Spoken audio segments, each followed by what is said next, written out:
Assalamualaikum warahmatullahi wabarakatuh.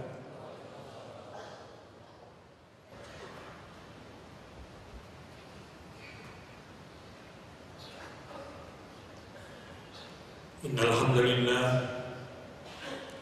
hamdalillah nahmaduhu wa nasta'inuhu wa nastaghfiruh wa na'udzu billahi min shururi anfusina wa min sayyiati a'malina. May yahdihillahu fala mudilla lahu wa may yudlil fala hadiya lahu. Asyhadu an la ilaha illallah wa asyhadu anna Muhammadar Rasulullah. Allahumma shalli wa sallim wa barik ala hadzal nabiyil karimil ummiyil mustafa sallallahu alaihi wasallam wa ala alihi wa sahbihi wa sallim. Ya ayyuhalladzina amanu taqullaha haqqa tuqatih wa la tamutunna illa wa antum muslimun. Sebentar lagi bulan suci Ramadan akan datang kepada kita. Terasa di dalam hati orang-orang yang beriman dan bertakwa pada hari ini semerbak harum surga yang akan dibuka. Telah bersiap-siap orang beriman dan bertakwa pada saat ini untuk sungguh-sungguh meninggalkan berbagai macam bentuk maksiat, agar menjadi bagian yang mendapatkan ampunan segala dosa-dosa di bulan suci yang sangat dinanti-nanti ini. Pesan takwa yang paling penting untuk khatib sampaikan pada hari ini adalah sebaik-baik bekal memasuki bulan Ramadan adalah iman. Karena hanya orang beriman yang bisa melaksanakan syariat shaum di bulan Ramadan.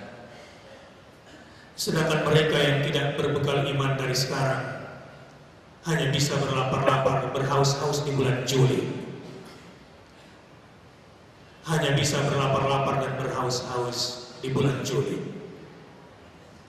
Mereka tidak bisa inline, tidak bisa menikmati indahnya bulan penuh rahmat dan bulan penuh berkah itu. Ittaqullah haqqa tuqatih. Jadilah orang cerdas. Setelah diberikan waktu 12 bulan, 11 bulan untuk bekerja mencari dunia, mencari makan, jika tidak punya waktu untuk beriktikaf karena salah memanage waktu liburan, maka Anda termasuk orang yang bodoh dalam memanage waktu selama ini. Jika tidak punya waktu untuk menghatamkan Quran sebelum masuk bulan Ramadan, Anda juga mungkin termasuk orang yang bodoh dalam memanage dan memprioritaskan kesempatan. Jika belum mempersiapkan bangun malam untuk qiyamul lail, untuk beristighfar di seperti akhir malam, maka kita termasuk orang yang lalai dalam menyambut Ramadan. Jika menghayati Al-Quran, mentadabburi ayat-ayatnya, tidak lebih prioritas ketimbang koran, Twitter, Facebook, email, internet, SMS, maka kita juga termasuk orang yang masih terkunci hatinya. Ittaqullaha haqqa tuqatih wa la tamutunna illa wa antum muslimun. Membidik salah satu persiapan penting memasuki bulan suci Ramadan. Khatib pada hari ini ingin mengangkat tema 5 tujuan membaca Al-Quran dari sekian banyak tujuan. Kalau ada orang ditanya saat membaca Quran, kenapa Anda membaca Quran, maka mayoritas akan mendapatkan jawaban seperti ini: untuk mendapatkan pahala dari Al-Quran. Jadi tujuan dia membaca Al-Quran untuk mendapatkan pahala. Ini sudah bagus. Berarti dia sudah punya cara pandang di mana dia mampu melihat yang tak terlihat, mendengar yang tak tersuarakan, dan merasakan yang tak terindra. Karena umumnya kebanyakan orang hanya mengikuti apa yang nampak dan terasa bagi panca inderanya. Dan kehidupan seperti ini adalah kehidupan kebinatangan. Karena motivasi binatang, semangatnya, motivasi dia dalam bahagia dan sedih tergantung sesuatu yang diindra olehnya. Sangat materialistik. Sidang jemaah rahimakumullah, tapi sayang kalau membaca Quran hanya untuk mendapatkan sekedar pahala dan menghatamkannya saja. Tujuan yang kedua, selain mendapatkan pahala dari membaca Al-Quran, satu huruf sama dengan 10 kebaikan, itu sudah luar biasa. Anak-anak harus kita biasakan punya cara pandang itu. Sebab terlalu rasional akan syirik.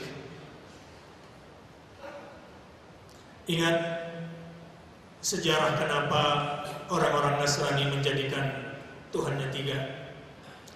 Hanya karena rasionya gagal melogikakan peristiwa yang diuji kepada mereka pada masa itu. Sebab logika ini lemah sekali. Dia hanya menerima kebenaran jika hubungan antara sebab dengan akibat bersesuaian. Persoalannya adalah otak ini, logika ini tidak bisa menerima ketika ada akibat tanpa sebab. Kenapa Anda mau bekerja di perusahaan? Kenapa Anda rela tinggalkan anak dan istri, diutus oleh BI, dimutasi ke daerah? Anda rela melakukan itu karena Anda tahu akibatnya di akhir bulan, sehingga Anda berani menjalankan sebab. Kecelakaannya adalah ketika hanya sebatas materi. Ada anak sebagai akibat, tanpa bapak sebagai sebab. Orang-orang Bani Israel pada masa itu gagal melogikakan, sehingga tidak bisa menerima adanya akibat, yaitu anak, tanpa adanya sebab, yaitu ayat. Sehingga timbullah teori Trinitas, meninggalkan Tuhan. Dengan cara apa? Memuaskan logika, mencari karakter. Kalau ada anak berarti harus ada bapak. Tapi persoalan selanjutnya adalah ketika anak berbentuk materi, fisik, sedangkan bapak berbentuk metafisik yang gaib, maka bagaimana menghubungkannya? Dipuaskanlah logikanya dengan teori Roh Kudus, maka puaslah logikanya, tetapi pada saat yang sama dia telah melakukan kesyirikan yang luar biasa. Allah itu lam yalid wa lam yulad. Karenanya ketika ada orang membaca Quran untuk mencari pahala, itu sebetulnya sisi lain dari sebuah kecerdasan untuk mengejar sesuatu yang tak terindra. Ini yang membedakan antara manusia dengan hewan. Tetapi itu saja tidak cukup. Yang kedua, para ulama menasihati bahwa tujuan membaca Al-Quran adalah untuk bermunajat, berdialog dengan Allah, memohon perlindungan kepadanya, bermunajat, berkomunikasi sebagai bentuk kelemahan diri dan ketergantungan kita kepada Allah Azza wa Jalla. Ingat Ayyub idh nada rabbahu anni massani ad-dur wa anta arhamur rahimin. Ketika Ayyub alaihissalam bertubi-tubi ditimpa berbagai macam bentuk persoalan, orang-orang yang tidak baca Quran, tidak berzikir, keluar dari rumah langsung ke tempat kerja, pusing hidupnya. Atau jangan-jangan ketenangan yang dirasakan hanyalah ketenangan semu sesaat. Saudara-saudara, ketika hidup tidak mendapatkan pertolongan dan perlindungan dari Allah Azza wa Jalla, maka berapapun yang kita miliki, apapun yang kita punya, setinggi apapun jabatan yang melekat di diri ini, maka tidak akan pernah memberikan ketenangan. Membaca Al-Quranul Karim, bermunajat kepada Allah, seperti Ayyub di tengah deritanya, dia cukup menyebut nama Allah, wa anta arhamur rahimin. Bukan cuma kemudian dia tentram, tetapi setelah diminum air itu, air dingin itu, maka sembuhlah penyakit dalamnya. Dan dipakai mandi air dingin itu, maka sembuhlah penyakit luarnya. Bagaimana keajaiban itu terjadi? Setelah bermunajat kepada Tuhannya dengan menyebut Allah wa anta arhamur rahimin di dalam Al-Quran, semua ayat mengajak seorang hamba untuk selalu menyebut nama Allah, mengingat keagungan Allah, merasakan kebesaran Allah. Yang ketiga, ketika seseorang membaca Quran diniatkan untuk mencari ilmu, maka percayalah, yang namanya ilmu itu di dunia ini qala Allah wa qala Rasulullah. Selain qala Allah, selain qala Rasulullah, mungkin ilmu yang bermanfaat, mungkin tidak. Ada yang menarik. Di masa Rasulullah, anak-anak mereka tidak disekolahkan ke Persia. Persia pada masa sekarang kira-kira seperti Amerika bagi orang Indonesia. Di masa Rasulullah SAW, Anda jangan mengatakan kenapa anak-anak itu bodoh, ya karena zaman jahiliyah. Tidak. Salman Al-Farisi, orang Persia, yang datang ke Indonesia seperti barangkali kalau ada orang Amerika masuk Islam di Indonesia, sangat terhormat dan lebih bangga menjadi keluarga Rasulullah SAW ketimbang menjadi orang Persia. Dan Rasulullah SAW tidak mengajarkan anak-anak mereka dengan para sahabatnya ke Persia dengan ilmu Persia. Dulu di masa Rasulullah, adik kuasa yang kedua adalah Romawi. Kalau sekarang bagi orang Indonesia kira-kira Europe. Dia tidak mengirimkan anak-anak mereka ke Eropa, karena bukan di sana sumber ilmu itu. Bukan berarti kemudian bangsa Arab saat itu tidak berinteraksi dengan dunia Persia dan Romawi. Kalau Anda pergi ke Madain Saleh, 4 jam dari kota Madinah, mereka sudah mampu memahat gunung untuk dijadikan rumah dan kuburan. Usia mereka panjang, lebih panjang daripada usia rumah mereka, sehingga Allah takdirkan mereka punya kemampuan memahat gunung untuk dijadikan rumah. Kalau Anda pergi ke Petra di Jordania, bagaimana Arab Nabatean yang 500 tahun kotanya kemudian hilang, ditemukan oleh seorang arkeolog Swedia, sudah berinteraksi dengan orang-orang Romawi.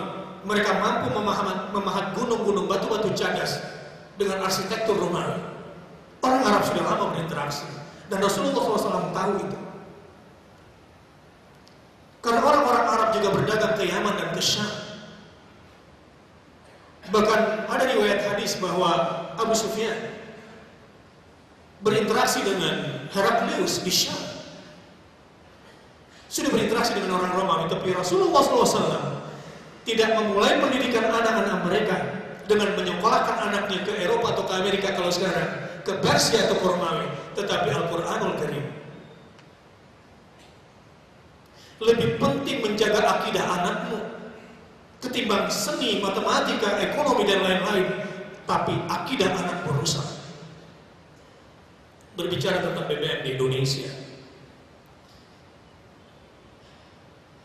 saya kira Indonesia cuma butuh pemimpin yang berani mati karena Allah, agar bebas dari tekanan mafia, dengan semua kebohongan statistik, dengan semua kebohongan laporan keuangan. Saya kira para petinggi tahu soal ini. Negara ini hanya butuh pemimpin orang-orang yang memang berani menegakkan la ilaha illallah, mati dan hidupnya karena Allah Subhanahu wa Ta'ala. Insya Allah bukan cuma bebas dari mafia, sumur-sumur baru, sumur-sumur minyak baru, ladang-ladang gas baru akan muncul di Indonesia ini. Seperti air Zam-Zam yang pernah hilang pasca kematian Ismail karena banyak kesyirikan di seputar Mekah. Hilang, nanti ditemukan kembali air Zam-Zam setelah kembali bertauhid menegakkan agama Ibrahim. Walau masih bercampur, kakek Nabi Ibrahim dalam mimpinya Zambi-Zambi, lalu mengajak Abdullah yang nantinya menjadi ayahnya Nabi Muhammad, lalu menggali air Zam-Zam dan ditemukan kembali air Zam-Zam itu dan tidak mati sampai sekarang. Selama masih ada tauhid, dan menegakkan sholat. Itu yang namanya ilmu.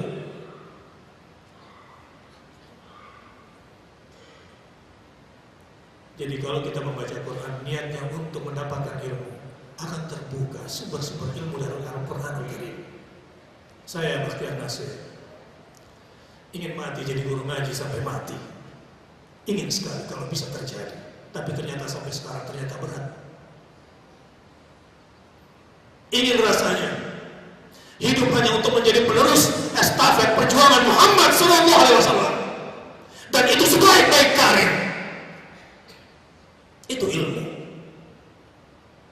Banyak orang Islam, tapi visi hidupnya tidak sama dengan visi hidup Nabi Muhammad SAW. Mereka sholat, zakat, puasa, umroh berulang-ulang, haji berulang-ulang, tapi tidak ada visi dakwah dalam visi hidupnya. Islam, Muslim, tapi tidak sama visi hidupnya dengan Rasulullah SAW, karena tidak ada ilmu Al-Quran dan As-Sunnah di kepalanya. Banyak tokoh-tokoh Muslim jadi pejabat, jadi gubernur, jadi pimpinan, punya pengaruh, tenar, kuat, tapi visi perjuangannya tidak sama dengan Rasulullah. Mereka Jumatan, Jumat sholat, mereka tahajud, mereka berdoa sambil menangis, tetapi visi perjuangannya tidak sama dengan Rasulullah untuk menegakkan al-Islam dengan kekuasaannya, dengan uangnya, dengan pengaruhnya, dengan popularitasnya. Karena tidak ada ilmu. Qala Allah wa qala Rasulullah.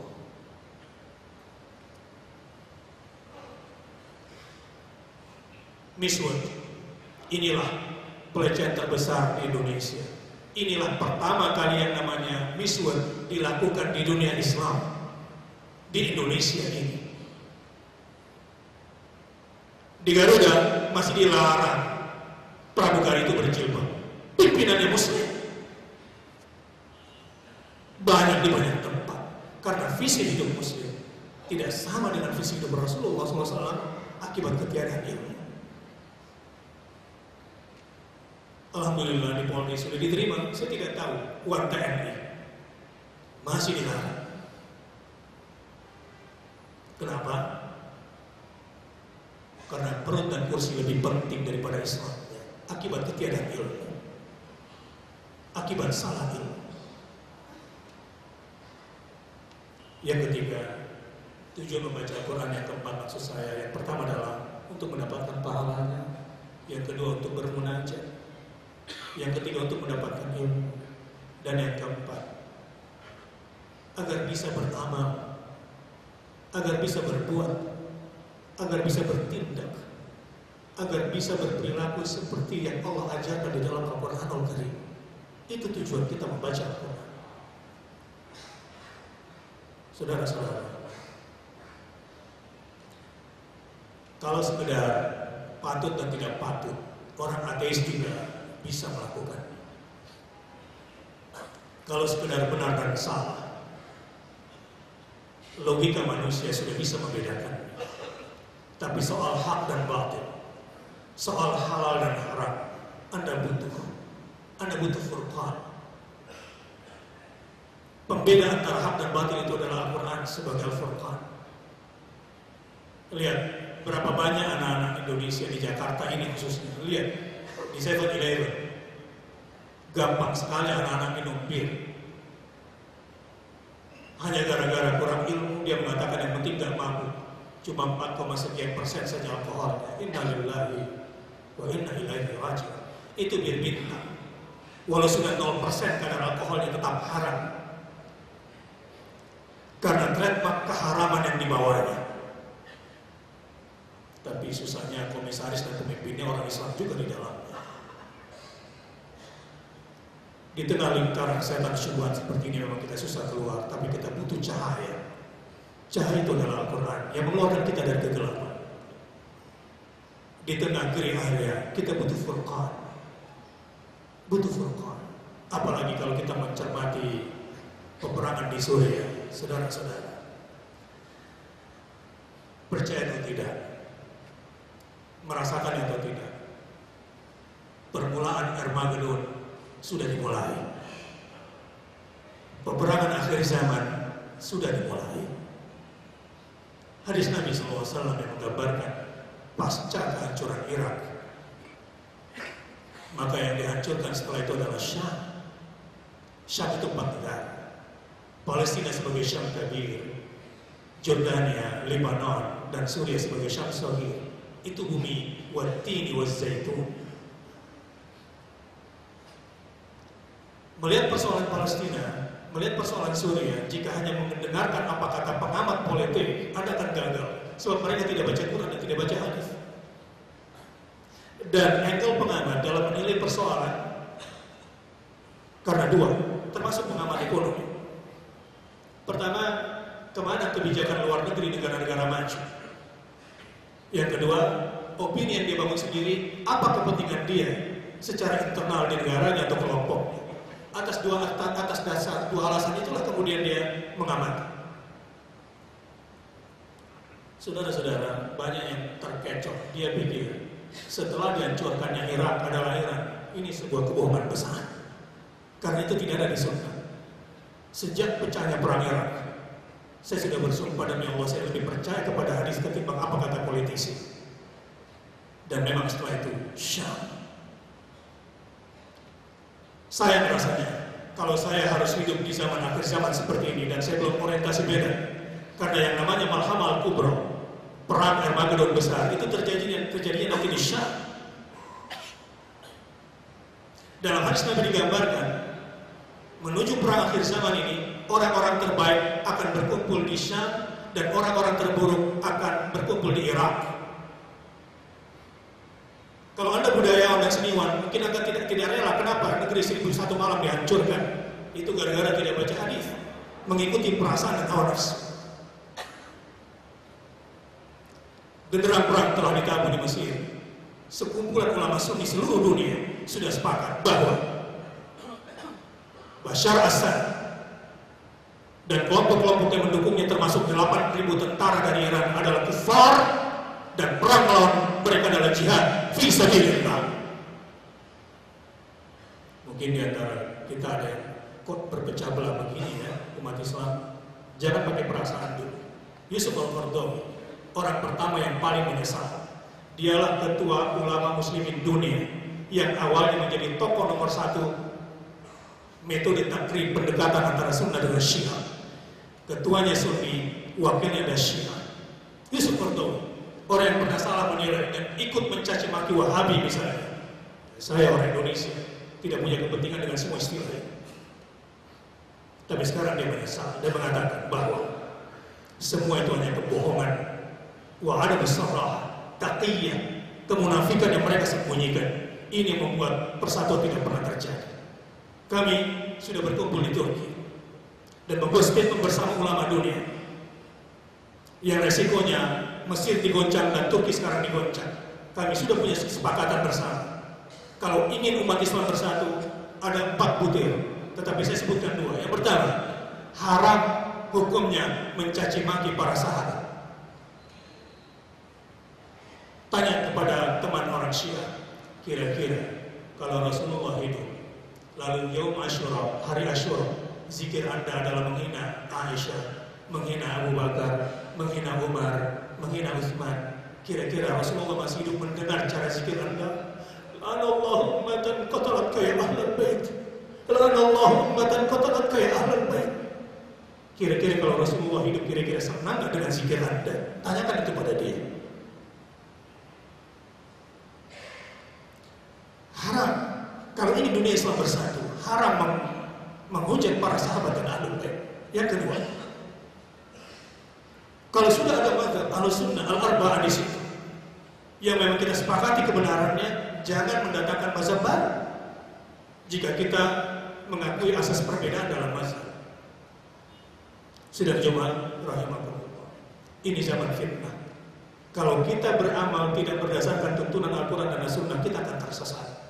Mengikuti perasaan, bahkan kebijakan luar negeri bangsa ini pun menjadi tidak jelas jika para pemimpin negeri ini tidak menjadikan Al-Quran sebagai sumber ilmu dan amal, jika tidak sungguh-sungguh membaca. Terakhir,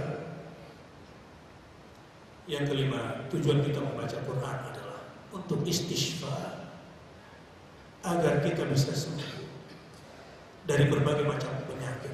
Yang paling fundamental terutama penyakit-penyakit di hati, syirik, nifaq, riya, fusuk, hasad atau dengki, dan seterusnya, yang membuat hidup menjadi lelah. Orang-orang yang membaca Quran dengan niat untuk mendapatkan kesembuhan dari Allah Azza wa Jalla, saudara-saudara, kalau sekarang ada di antara Anda kesurupan, lalu saya ruqyah dia, saya kira 10 menit selesai dan keluar saya izin. Tapi persoalannya adalah bagaimana mengobati orang yang kesetanan bertahun-tahun di kepalanya. Kesetanan karena doktrin yang salah dalam keyakinannya. Dengan membaca Al-Quran, virus liberalisme, virus sekularisme, virus-virus kesesatan itu tersembuhkan ketika kita membaca Al-Quran dengan niat untuk istighfar, memohon kesembuhan. Insya Allah kita akan direformat kembali kepada sesuatu yang hak dan halal. Barakallahu li wa lakum fil Qur'anil Karim wa nafa'ani wa iyyakum bima fihi minal ayati wa dzikril hakim wa taqabbala minni wa minkum tilawatahu innahu huwal ghafurur rahim.